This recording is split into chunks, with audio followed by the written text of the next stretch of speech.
सर्वेभ्यो नमो नमः। आज हम कक्षा 8 एनसीईआरटी रुचिरा तृतीय भाग नामक पाठ्य पुस्तक के संस्कृत के एकादश पाठ 11वें पाठ सावित्रीबाई फूले।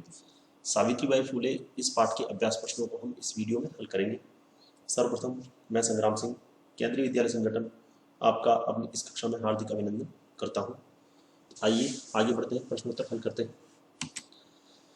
अभ्यास सर्वप्रथम एक पदेन उत्तरत, एक पदेन उत्तरत, एक पद में आपको उत्तर देना है। पहला है कीदृशी नाम कुरीति नाम सावित्री मुखरम विरोधम अकरोत। कीदृशी नाम, कैसी कुरीतियों का सावित्री ने मुखर विरोध किया, मतलब विरोध किया। कौन सी कुरीतियों का सावित्री ने मुखर विरोध किया?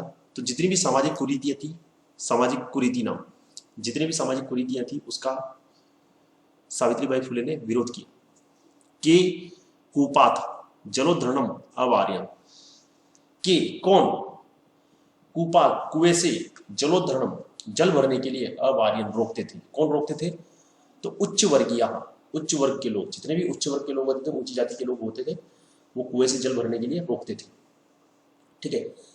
तो का स्वदृढ़ निश्चयात न विचलती, का कौन स्वदृढ़ निश्चयात, अपने दृढ़ निश्चय से, न विचलती, विचलती कौन विचलित नहीं हुई? तो कौन विचलित नहीं हुई? सावित्रीबाई फूले। विधवानाम शिरोमुंडनस्य निराकरणाय, विधवाओं के शिरोमुंडन, सिर मुंडन जो किया जा रहा था उसकी रोकथाम के लिए, निराकरण के लिए, सा वह सावित्रीबाई फूले कई मिलिता, किसके साथ मिली? तो नापिते है, नापितय, नापितों, नाइयों के साथ मिली।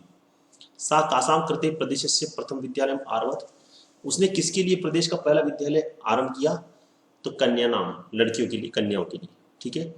तो ये इसके सारे उत्तर है। सामाजिक कुरीति नाम, उच्च वर्गीय, सावित्रीबाई फूले, नापितय, कन्या नाम। ठीक है। अगला प्रश्न देखते हैं। पूर्ण वाक्य उत्तरत।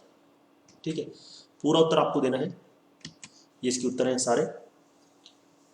किम किम सहमाना सावित्रीबाई स्वदृढ़ निश्चयात न विचलती। किम किम सहमाना, क्या क्या सहन करते हुए सावित्रीबाई फुले अपने दृढ़ निश्चय से नहीं विचलित नहीं हुई? तो स्व ऊपरी धूलिम प्रस्तर खंडांच सहमाना, अपने ऊपर धूल, पत्थर के टुकड़े, पत्थर के टुकड़ों को सहन करते हुए सावित्रीबाई फुले स्वदृढ़, अपने दृढ़ निश्चय से विचलित नहीं हुई। सावित्रीबाई फुले महोदयाया पित्रो नाम किमासीत। पित्रो मतलब पित्रों, पित्रों के अंदर माता पिता दोनों का नाम पूछा जा रहा है। तो सावित्रीबाई फुले महोदयाया मातु नाम लक्ष्मीबाई, पितुच नाम खंडोजी आस्ताम। माता का नाम लक्ष्मीबाई था और पिताजी का नाम खंडोजी था। विवाह अनंतरम अपि सावित्र्या मनसी, विवाह के बाद सावित्री के मन में अध्ययन अभिलाषा कथम उत्साह प्राप्त होती। विवाह के बाद सावित्री के मन में जो अध्ययन की अभिलाषा थी वो कथम उत्साह प्राप्त होती, किसके उत्साह से प्राप्त हुई? उसके मन में जो अध्ययन की अभिलाषा थी किसकी उत्साह, किसने उसको उत्साहित किया और अधिक शिक्षा प्राप्त करने के लिए? तो विवाह अनंतरम अपि, विवाह के बाद सावित्री मनसी, सावित्री के मन में जो अध्ययन की अभिलाषा थी वह स्वपत्यु प्रयत्न, अपने पति के प्रयास से, अपने प्रयत्न के, पति के प्रयत्नों के द्वारा उत्साह को प्राप्त हुई। जलम पातुम निवारिमाणा, जल पीने से रोकने के लिए नारी, जल पीने से जो नारी रोकी गई थी, जिस नारी को जल पीने से रोका गया था, सा पुत्र नीतवती किम च अकथयत। तो सावित्रीबाई फुले उसको पुत्र कहा, नीतवती कहा लेकर गई और उसको क्या कहा? तो जलम पातु निवारिमाणा, जल पीने से रोकी गई नारी को सा निज गृह नीतवती, वह अपने घर ले गई। तड़ागम दर्शिता, और तालाब दिखाया, तड़ागम दर्शिता, तालाब दिखाया, अगत्यच, और कहा यत यथेष्टम जलम नयत, जितना चाहिए जल ले लो। जल पीने से जिस स्त्री को रोका गया था उसको अपने घर ले गई, फिर उसको तालाब दिखाया और कहा जितना चाहिए आप यहां से जल ले लो। कासाम संस्थानाम स्थापनायाम फूले दंपतियों अवदान महत्वपूर्ण, किन संस्थाओं की स्थापना के लिए फूले दंपतियों, फूले सावित्रीबाई फुले और उनके पति का अवदान महत्वपूर्ण, योगदान महत्वपूर्ण था?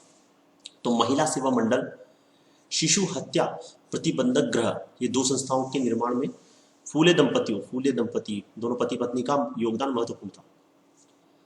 सत्य शोधक मंडल से उद्देश्य की मासिक, सत्य शोधक मंडल का उद्देश्य क्या था?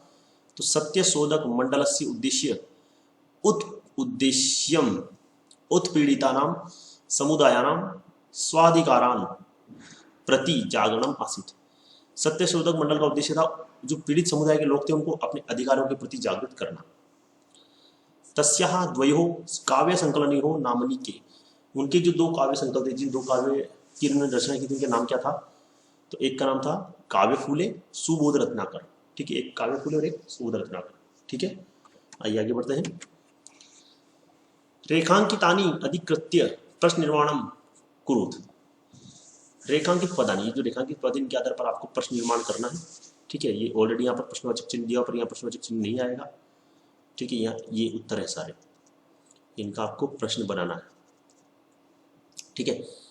तो सावित्रीबाई कन्या भी सविदम, कन्याओं के साथ, तो कन्याओं के साथ तो क्या आ जाएगा? किसके साथ? कन्या भी, तो कन्या भी के स्थान पर हो जाएगा आपके का भी। सा महाराष्ट्र से, देखो महाराष्ट्र से, तो महाराष्ट्र से किस स्थान पर हो जाएगा? कस्य। सा स्वपतिना सह, वह अपने पति के साथ कन्या नाम करते हैं, कन्याओं के लिए। तो किसके लिए? तो कन्या नाम, तो कन्या नाम किस स्थान पर हो जाएगा? कासाम। तया मनुष्याणाम, देखो मनुष्याणाम, यह कन्या नाम स्त्रीलिंग था तो कासाम, मनुष्याणाम पुल्लिंग है तो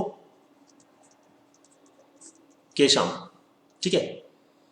अगला देखिए, साहित्य रचना अपि सावित्री मह्यते, सावित्री, अब सावित्री स्त्रीलिंग है तो उसके स्थान पर हम का लिख सकते हैं, ठीक है। तो ये सारे इसके प्रश्न है, का भी, कस्य, कासाम, केशाम, का, ठीक है। अगला प्रश्न देखते हैं।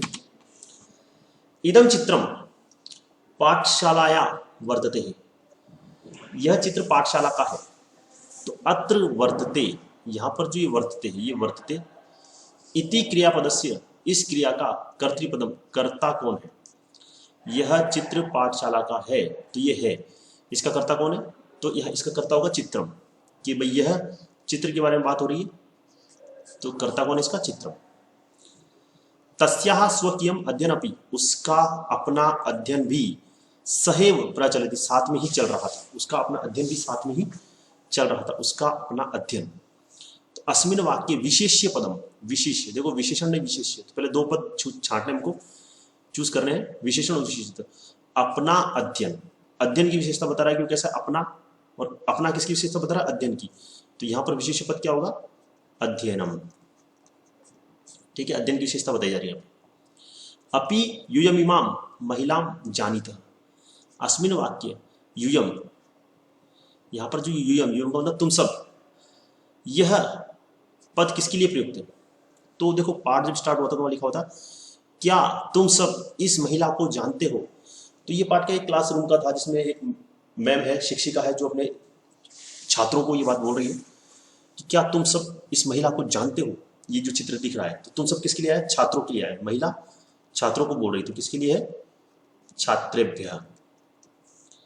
सा ताः स्त्रीः निज गृहं नीतवती, वह उस स्त्री को निज गृह, अपने घर ले गई। तो अस्मिन वाक्य सा इति सर्वनाम पदम कस्य प्रयुक्तम, ये किसके लिए प्रयुक्त हुआ है बेटा?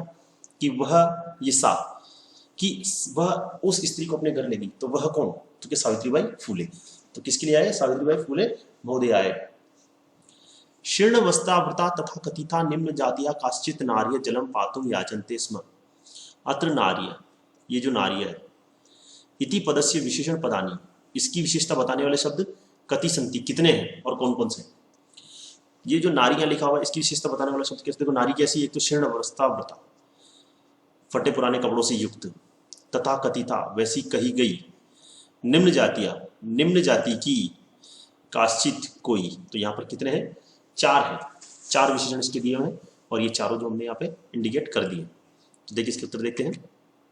पहले में चित्रम, दूसरे में अध्ययनम, तीसरे में छात्रेभ्यः, चौथे में सावित्रीबाई महोदय आई, और 5वें में देखो चत्वारी शीर्ण वस्त्रावृता तथा कथिता निम्न जातिया काश्चित, ठीक है। अगला प्रश्न देखते हैं। अधोलिखितानि पदानि आधृत्य वाक्यानि रचयत। देखो तो ये जो पद दिए हुए इनके आधार पर वाक्य रचना करनी है। तो देखो वाक्य तो आप कैसा भी बना सकते हैं, जरूरी जो पाठ में दिया हो, जैसे स्वकीयम अपना काम, तो स्वकीयम कार्यम कुरु, स्वकीयम कार्यम कुरु, अपना कार्य करो। सक्रिया, सा सक्रिया अस्ति, वैसे यहाँ पर इनके उत्तर मैंने ये लिखे हैं कि छात्रः स्वकीयं पुस्तकम आदाय गच्छति। तो ये तो देखो वाक्य प्रयोग हमने कर रखे सारा, ठीक है। आप अपने हिसाब से भी मन से भी कोई भी वाक्य बना सकते हैं। जैसे आप लिख सकते हैं स्वकीयं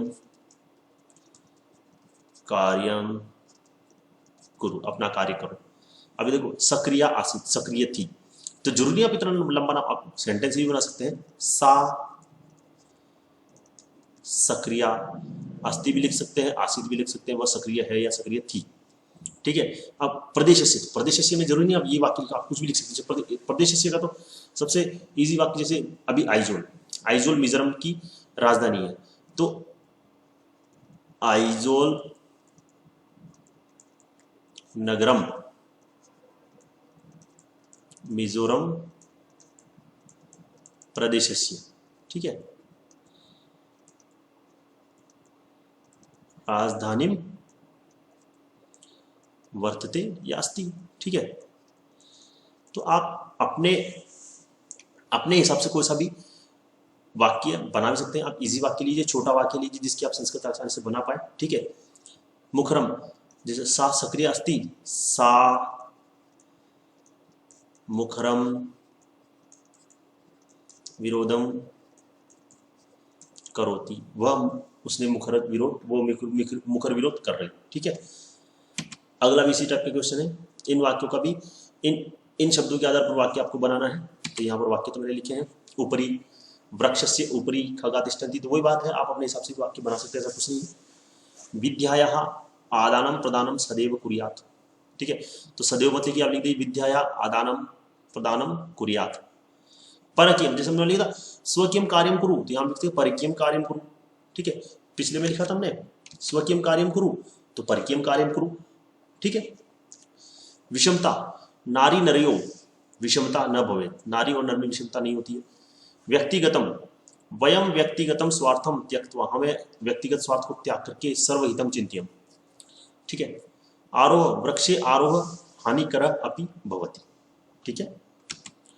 अगला प्रश्न देखिए, अधोलिखिता नाम समानार्थक पदानी पाठार्थ चित्वा, ये जो शब्द दिए उनके समानार्थक पद ये उपरोक्षण दिए उसमें से लिखना है। जैसे शिक्षणे, जैसे पति, पति का देखिए रास्ता, मार्ग, तो पति का हो गया आपकी ये मार्गी। हृदय, हृदय मतलब मन में, तो मनसी। शिक्षणे, शिक्षणे अध्यापने। इच्छा अनुसार, इच्छा के अनुसार, तो यहां पर क्या हुआ यथेष्टम, यथा इष्टम, इच्छा के अनुसार। योगदानम अवदानम, निरंतरम अविरतम, ठीक है। तो ये इसके उत्तर है अध्यापने, मार्गे और मनसी, यथेष्टम, अवदानम, अविरतम, ठीक है। अविरतम के नीचे मैंने यहाँ पे हलंत लगाया है, ये यहाँ पे नहीं लगाना। अगला देखिए, ये जो शब्द है अधोलिखिता नाम पदानाम, ये नीचे लिखे जो शब्द है इनका लिंग विभक्ति वचनम चलिए, लिंग विभक्ति वचन लिखना। तो सबसे पहले धूलिम, धूली, अब देखो धूली नाम से पता, धूली स्त्रीलिंग, क्या होगा ये स्त्रीलिंग, ठीक है। धूलिम, तो धूलिम स्त्रीलिंग द्वितीय विभक्ति एक वचन। नामनी, नामनी नपुंसकलिंग सप्तमी विभक्ति एक वचन। अपरः, अपरः पुल्लिंग, पुल्लिंग प्रथम विभक्ति एक वचन। कन्या नाम, ये नाम वाले सारे के होते हैं षष्ठी बहुवचन, चाहे पुल्लिंग में नाम हो या स्त्रीलिंग में नाम हो, परंतु कन्या स्त्रीलिंग है तो षष्ठी विभक्ति बहुवचन। सहभागिता, देखो नाम के अनुसार लड़की का नाम जैसे रमा, सीता, गीता, तो सहभागिता, तो स्त्रीलिंग प्रथम विभक्ति एक वचन। नापितई, ये रामेय नापितई, पुल्लिंग तृतीय विभक्ति बहुवचन। तो इसके सारे उत्तर यहाँ पर है, यहाँ से आप इसके सारे उत्तर लिख लेंगे। कौन सा प्रश्न है ये प्रश्न संख्या 7 का अ, तो ये 7 का अ, इसका उत्तर यहाँ पर ये, ठीक है। अगला प्रश्न देखते हैं। उदाहरणम अनुसृत्य, उदाहरण के अनुसार, निर्देशानुसार, उदाहरण में जो ये उदाहरण है इसमें जो निर्देश दिया हुआ है उसके अनुसार लकार परिवर्तनम, लकार का परिवर्तन कीजिए। जैसे सा शिक्षिका अस्ति, इसको बदलना है हमको लंग लकार, लंग लकार मतलब भूतकाल में, तो अस्ति के स्थान पर क्या हो जाएगा आसित, सिर्फ क्रिया परिवर्तन होगी। लकार मतलब लकार परिवर्तन करना है तो उसके लिए आपको सिर्फ क्रिया परिवर्तन करना पड़ेगा, बाकी सेंटेंस में कोई चेंजेस नहीं होंगे। जैसे सा अध्यापने संलग्ना भवती, अब भवती को किसमें लट लगा रहा भविष्य काल, तो भवती का हो जाएगा भविष्यति, क्या हो जाएगा भविष्यति। इसमें अस्ति को बदलना है लंग लकार, तो अस्ति का हो जाएगा आसीत। नयंती का लोट लकार, तो नयंती का लोट लकार हो जाएगा आपके नयंतु। नयति नयत नयंती, नयतु नयताम नयंतु। पठामी पठावह पठाम, इसको विधिलिंग लकार में बदलना है तो पठेयम पठेय पठेम, यहाँ पर क्या हो जाएगा पठेम। गच्छत, इसको लिट लकार में बदलना है तो गमिष्यत। गच्छन्ति, इसको लंग लकार में बदलना है तो अगच्छत अगच्छताम अगच्छत। ठीक है, तो इसमें सिर्फ क्रिया परिवर्तन होगा। ठीक है, तो ये देखिए यहाँ पे भविष्यति, आसीत, नयंतु, पठेम, गमिष्यत, आगच्छन, बाकी सेंटेंस वैसा का वैसा ही रहेगा। ठीक है, तो इसी के साथ कक्षा 8 रुचिरा तृतीय भाग नामक पाठ्यपुस्तक संस्कृत पाठ्यपुस्तक के अध्याय 11, ठीक है, अध्याय 11 इस पाठ के प्रस्तुत हमने यहाँ पर हल कर लिए हैं। आशा करता हूँ आपको ये वीडियो पसंद आया होगा। आज के लिए बस इतना ही। धन्यवाद, आपका दिन मंगलमय हो।